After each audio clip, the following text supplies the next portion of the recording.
Hi, I'm Michael. And I'm Lisa. We help individuals and couples cultivate a no-surrender mindset so that they can thrive. Yes, we do. As we step into a brand new year, this is a great topic. Today we're going to be talking about mindfulness.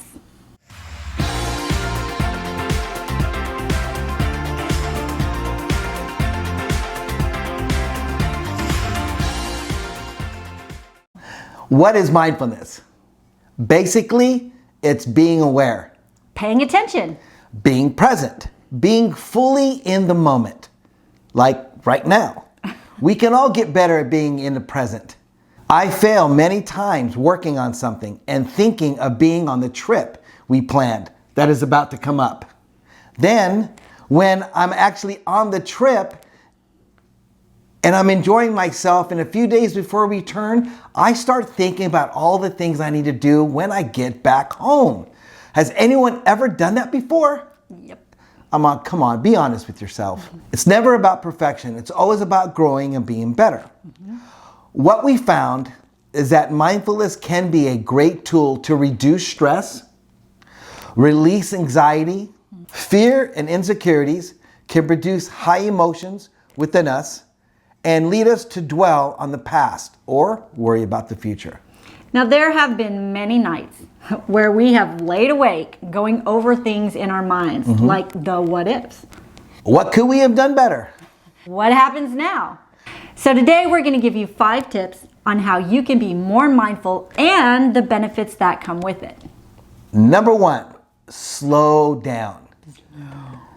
You're probably thinking, how do I do that? I can slow my physical part down, but how do I slow down? If you're like us, your life is busy trying to accomplish the goals that you set out for yourselves. We can be doing 5 different tasks all at the same time. Now, this is not always effective as we would like it to be. I have to admit, there are times when Lisa will tell me things, or I will tell Lisa things, like important dates, important times, and then just a few minutes later, we were asking each other questions about what we were just talking about with each other. That tells me that I'm not in the moment. We have learned that it's about quality and not quantity. If we spread ourselves too thin, we water down our activity. No one can give 100% of their attention to 2 things. The benefits of slowing down can lead to being a better listener. It has for Lisa. Have you ever been in a conversation with someone or in a meeting when someone is always looking at their phone or their smartwatch? Maybe it chimes, or even though they click it off for just that brief moment, it's distracting. It takes away from the sincerity of that discussion, the consideration to be present, and it gives the impression that I or you are not that important to them. Actively listen helps you gain clarity. It shows that you're considerate. It shows the other person that they're important. And you know what it does? It actually builds a solid relationship from the get-go. I know that my wife appreciates it, and I know that I appreciate it as well. I appreciate it. I appreciate you. Step number 2. Step away from technology. Step away. You can do it. You can. See, not too long ago, I was, yes, scrolling on TikTok or Facebook or one of those things using my technology. And there was this teenager, and she was having this complete tantrum on this airplane. I was curious, what is causing this person to have such a breakdown? I mean, this behavior, it was out of control. She was aggressive, she was cursing, she was trying to get out of her seat, and the mother was sitting there like her head was just bowed in shame. She had no control over this. Even the strangers on the plane were trying to help this mother out and calming this girl down. And the more they tried to help her, the more she continued with this belligerent behavior and this name calling. And I thought maybe she was just really afraid of flying, or maybe she had like Tourette syndrome or something like that. Something going on, yeah. And I soon learned, as I followed the story, that what really was the issue was that they had to turn her cell phone into the airplane mode, and she wouldn't be able to use her device until they landed, and she had a full-blown tantrum because she couldn't be without her phone, her technology. Yeah. So, you know, addiction to mobile devices, it's a real issue. I know, adults like that. Many people struggle with Absolutely. it. It's a thing they face today. Every time that notification button goes off, it's Ding. it's like a drug. Yep. It feels like a drug. Actually, it's been proven in medical science that that ding creates that initial, what is it, that dopamine? Yeah, look up Pavlov's law. When he puts the food out for the dog, he rings the bell, dog comes and eats. After a while, all he has to do is ring and the dog will salivate. I might need to try that with my spouse. So that's what the companies have done to us. That ring and we salivate to check out our notification. Many people actually have even said that they feel like their cell phone is their most valuable possession. Shut the front door. I mean, gone are the days where you do research at your local library. You can find it right on your cell phone. Dr. Google. Having an address book. Or how about this? Even having to memorize a phone number. What is Those that? days are gone. Yeah. See, Mike and I, we've actually implemented a digital detox. There are times in our lives where we try to step away from technology. It doesn't have to be for a month, a week, even a weekend. The time is up to you, just as long as you're willing to try to stick with that time frame. Now, I'm sure you've seen some people on social media where they said, hey, I'm going to be taking a break. You're not going to see me on here. They're doing a detox in that area. Or when you see friends who come together and they gather together and they take all their cell phones and they stack them up on top of each other and they promise that they're not going to touch their phones until their time together has ended. Yep. Great ideas. Absolutely. So Mike and I, we like to step away from technology and into nature. See, a change of environment can be so beneficial.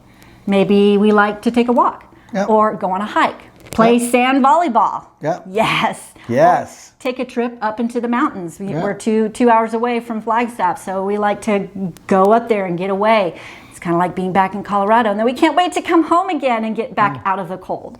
But one thing that we became fully aware of is that when we're in nature, we don't think about one single thing when we're there. Not deadlines, not business, not phone calls. We are completely focused on just being in the moment. Our stress levels go down. We actually feel happier. And because of this, we treat others around us much kinder. We treat each other much better. You need to get her out into nature more often. And we're more patient with one another. So we just feel better, more alive, more creative. To add to that, what Lisa and I like to do is we love to immerse ourselves. That means get out of our house and go do things. That's why we do things like join indoor sand volleyball co-ed leagues. Because for an hour and a half or 2 hours, we're not on our phones, we're doing something with other people. We take an hour and work on either boxing, we've done Krav Maga. For that hour and a half, you can't have your cell phone and you're immersed in what you're doing. And it's just a good way to do that, you know? And so figure out what it is for you to do, how to do it, implement it. Or we'll take a staycation. Oh, we'll I love pick those. someplace in the city that's not too far away or not too expensive for the weekend, where we can just get away and have a change of environment. Take your shoes off, put your feet in the grass, Absolutely. go to a local park. Anything Comedy. that you can do. Yeah, go see a comedy show.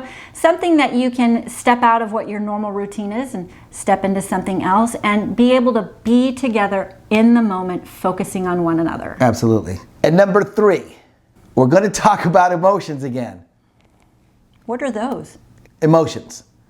Generally women, high emotions. Guys, no emotions. No emotion. No emotions. You heard it from the mouth himself. No emotion. We know a couple emotions generally, which is happy and angry. But there's a full range of emotions. It's when we woke in the middle of the night to a burglar at the foot of our bed, we were attacked by a knife. That night forced us to deal with many negative and resentful emotions. It was much easier to stuff those emotions than to deal with them. But it caused us to be in the process of healing. So therefore, we were nowhere near the best versions of ourselves. And it almost separated us beyond the point of no return, where we were talking divorce, the big D word, right? We made a decision at that time, right, to come back together. Now, hear me, people. The decision to stay, the decision to come back together, you make it many times. But if you're not communicating with your partner, the couple you're with, the person you're with, about what's going on, you're never going to be able to come back and go, are you in? I'm in. I'm in too, so let's go figure this out. If you don't do that multiple times, you're going to do it multiple times. You have to have it multiple times to know that that person is with you through the ups and downs of life, right? So we made that decisions multiple times, and you will have to too. When things are hard, people, you have to come together and make those decisions. Right then, work through whatever you need to work through so you can move through. Because of it, we have healed, grown, even Lisa's happily married now. Oh, just me. I guess I make Mike miserable. We work with so many people who simply do not process their emotions. Often, they are not even aware of them until their lives become chaotic. There's silence, they're stonewalling, they're not talking to each other, they're depressed, or the relationship just all around gets blown up. But once they are aware of it and they're able to slow down, manage it, they become aware of their emotions. They're able to identify it, they're able to verbalize it, right? They begin to recognize and feel them. Sometimes we don't like the feeling, so we get turned away from them. But we encourage you to turn towards them. Yes. Lean in, right? People talk about leaning into the work, leaning into growth. We're telling you lean into your emotions. By accepting them, you step into that place where you can actually discover and identify the feeling. Why are you feeling this way? What actually triggered you to feel this way? Is there something that needs to be looked at? That not only looked at, but worked on, processed, and accepted. It's okay, people, to have feelings. It's okay for men to be afraid. It's okay to be embarrassed and feel rejection in all spectrum of emotions.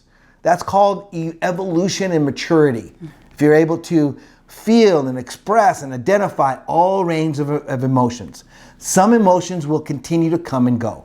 And you may need to discover them, identify, investigate them over and over again, but they often disappear altogether. If you take action and address them, and of course, it will cause you to respond in a different manner. Now that you can identify and verbalize the emotion, you understand why you're feeling that way. You can now trust yourself and be mindful, there's that word, of how you're going to respond instead of reacting. Great point. Number 4, quiet time. Not that kind of quiet time. Have you ever said something that you regretted right after you said it? I know Mike has. She's not lying. Have you ever been so busy that you made a decision that you didn't really think about it all the way through? I know Mike has. She's not lying. Have you ever wanted something so badly that you bought it just based on your emotions? It's called impulsivity. I know Mike has. She's not lying. Part of practicing mindfulness is being able to guard your words and quiet your mind. See, when you slow down and you take time to think about your words, you can save yourself a lot of embarrassment, regret, and pain. See, we've all heard this saying that if you can't say something nice, don't say anything at all, right? That can be so true in certain situations, but thinking before you speak, it doesn't always have to be based on negative emotions. For example, let me share a story with you about when Mike and I had started seeing each other. We'd been dating for about 3 months, if you want to call it dating. And we spent most of our time together. Literally. Yes, we did. Day and night, Yeah. we were joined at the hip. And Mike and I, we drove all night to from Dallas to Houston. He was going to introduce me to his best friend, Vinny. Yep. And we both worked in the nightclub. We both worked very late that night. So we had drove after we got off work all the way from Dallas to Houston. It was really late when we arrived. Yeah. Or probably very early in the morning. Very early. And as we snuggled under the covers and we were so excited to was comfortable. finally go to sleep, we Yeah. were relaxed, and I heard Mike say, I love you. Now, this was the first time I was completely caught off guard. And I immediately began having this conversation with myself in my mind. Did he just say what I think he said? It must have just slipped out. I better not say anything in case it was a mistake. He probably didn't mean to say it.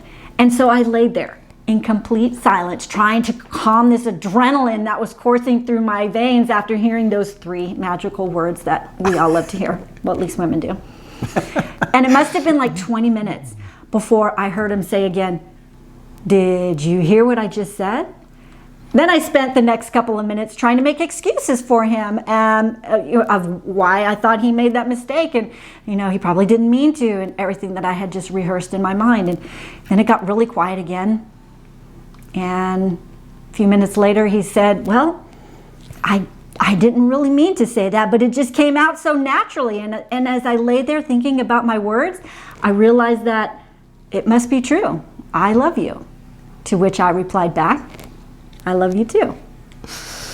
See, when you quiet your mind and you focus on what you are thinking, the words that you are speaking, the emotions that you're feeling, your intent, you move yourself into taking more intentful and better direction with your action.